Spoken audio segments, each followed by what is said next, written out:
British Columbia Institute of Technology acknowledges that our campuses are located on the unceded traditional territories of the Coast Salish nations of Musqueam, Squamish, and Tsleil-Waututh.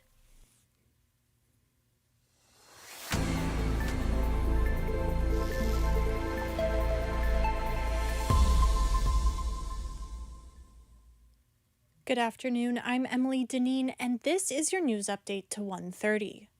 The Vancouver Fire Department has crew on scene at a single-room occupancy building on Hastings Street. The fire is under investigation, and Hastings Street is a few lanes smaller. If you're planning on going down this road, avoid the Dunlevy and Gore area. The provincial government announced they will be opening brand new involuntary care centres. Reporter Nicholas Hawka speaks on why Premier David Eby thinks these facilities are necessary. Premier David Eby announced these facilities will offer assistance with individuals suffering from mental illness, addiction, and brain injuries. These changes are aimed to help with the province's ongoing opioid epidemic. Eby said the current response isn't enough, thus why these new measures are necessary. The location of the first center will be on the grounds of Alouette Lake in Maple Ridge. Nicholas Hauka, BCIT's The Crow.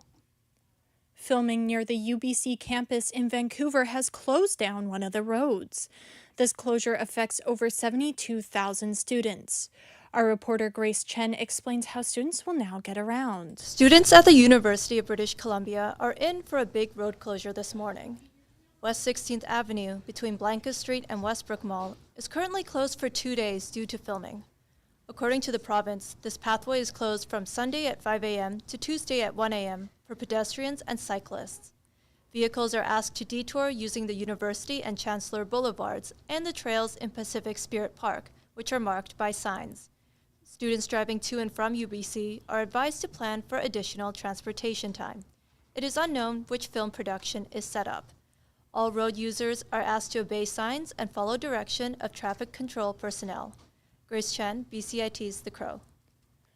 The Burnaby police say that 4 people have been charged with manslaughter and forcible confinement after the death of a 19-year-old.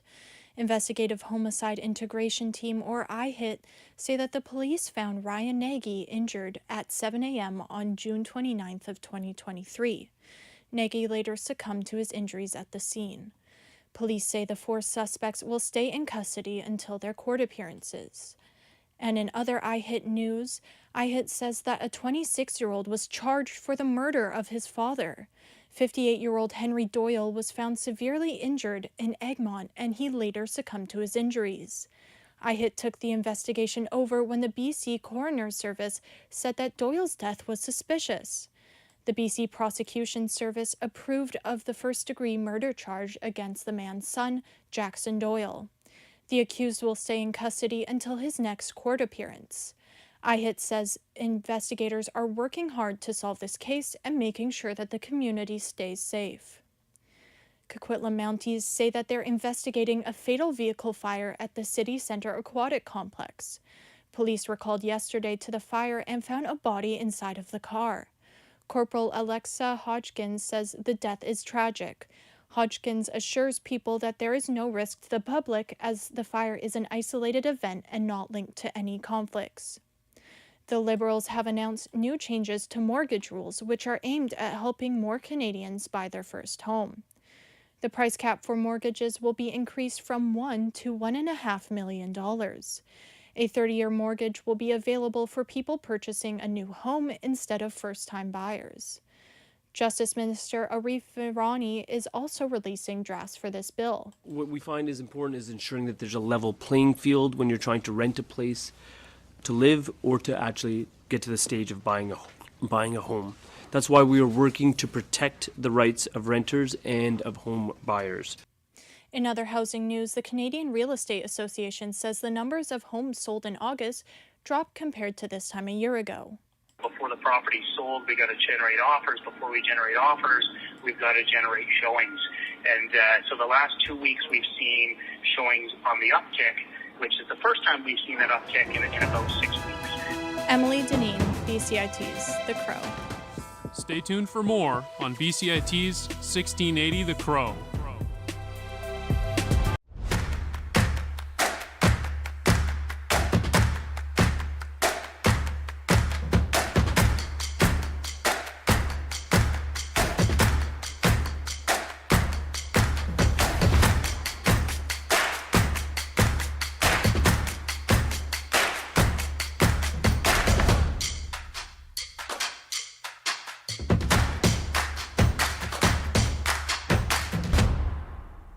everything is changing to digital. Everything is online. People aren't just waiting for the 6 o'clock news anymore. People want their news right now. They want to be able to go onto their smartphone, onto the internet, and see the news that they want to see.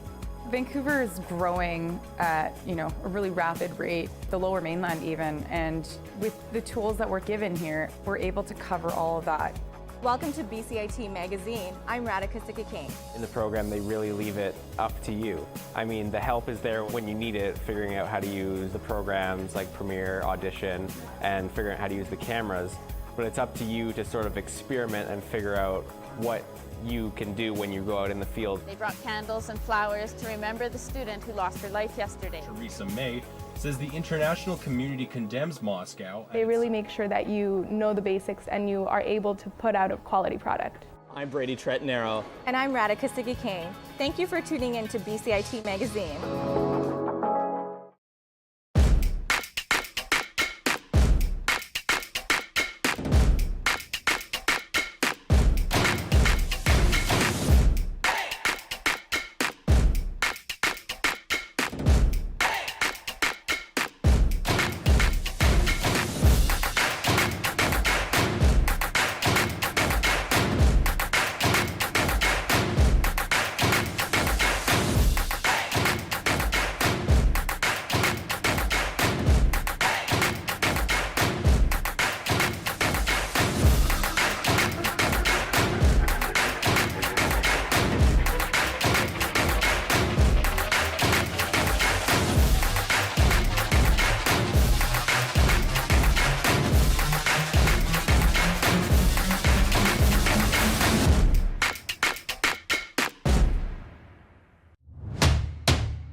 Good afternoon, I'm Spencer Pomeroy, and this is your 140 sports update.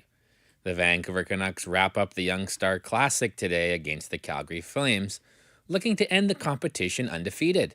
They shut out the Oilers Friday 2-0 and came back to beat the Winnipeg Jets Sunday 4-2. The finale today is at the South Okanagan Event Center against the Flames.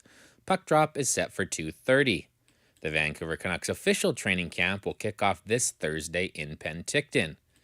In other NHL news, Sidney Crosby and the Pittsburgh Penguins have reached a deal on a 2-year extension. The contract runs through the 2026-27 season with an AAV of $8.7 million. Crosby put up 94 points last season, finding the back of the net 42 times.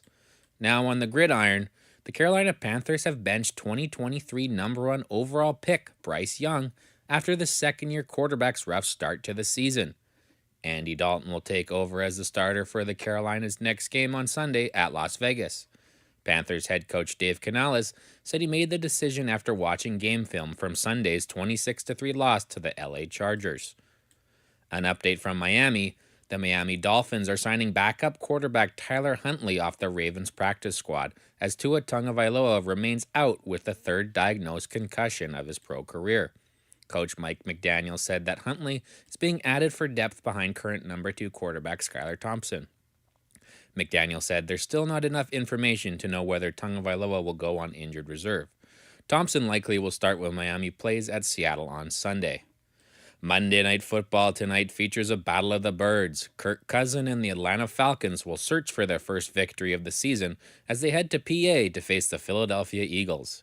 Eagles star wide receiver A.J. Brown has already been ruled out with a hamstring injury, but big free agent running back Saquon Barkley looks to build on his strong start.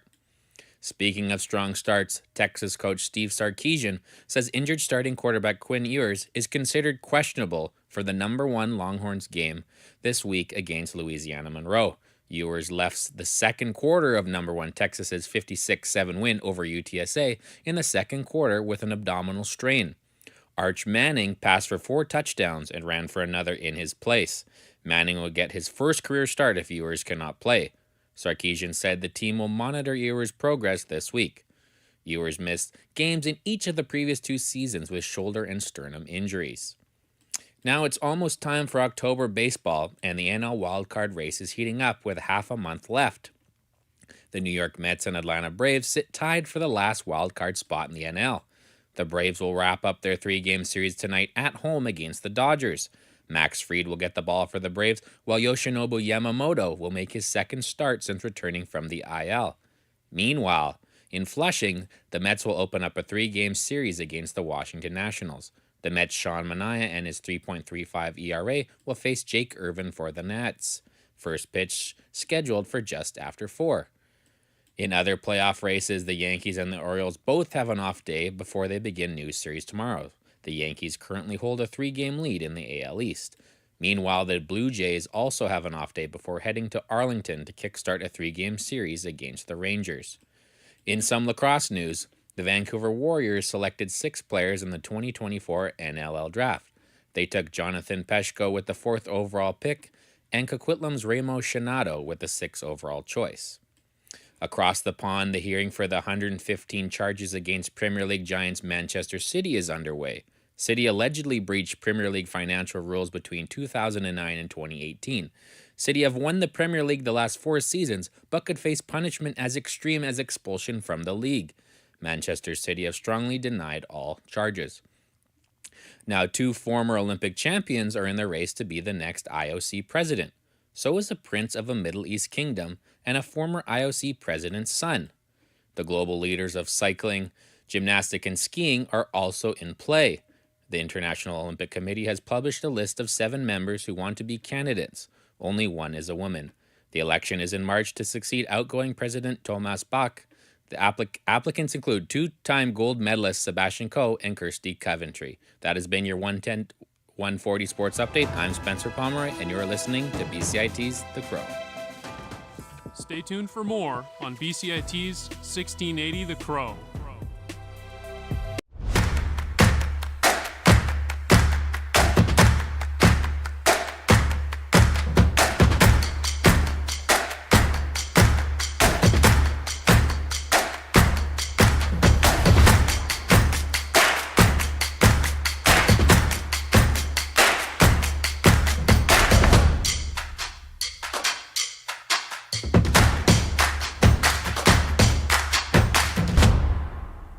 Everything is changing to digital. Everything is online. People aren't just waiting for the 6 o'clock news anymore. People want their news right now. They want to be able to go onto their smartphone, onto the internet, and see the news that they want to see. Vancouver is growing at, a really rapid rate, the Lower Mainland even, and with the tools that we're given here, we're able to cover all of that. Welcome to BCIT Magazine. I'm Radhika Sikakane. In the program, they really leave it up to you. I mean, the help is there when you need it, figuring out how to use the programs like Premiere, Audition, and figuring out how to use the cameras. But it's up to you to sort of experiment and figure out what you can do when you go out in the field. They brought candles and flowers to remember the student who lost her life yesterday. Theresa May says the international community condemns Moscow. They really make sure that you know the basics and you are able to put out a quality product. I'm Brady Tretnero. And I'm Radhika Sikakane. Thank you for tuning in to BCIT Magazine.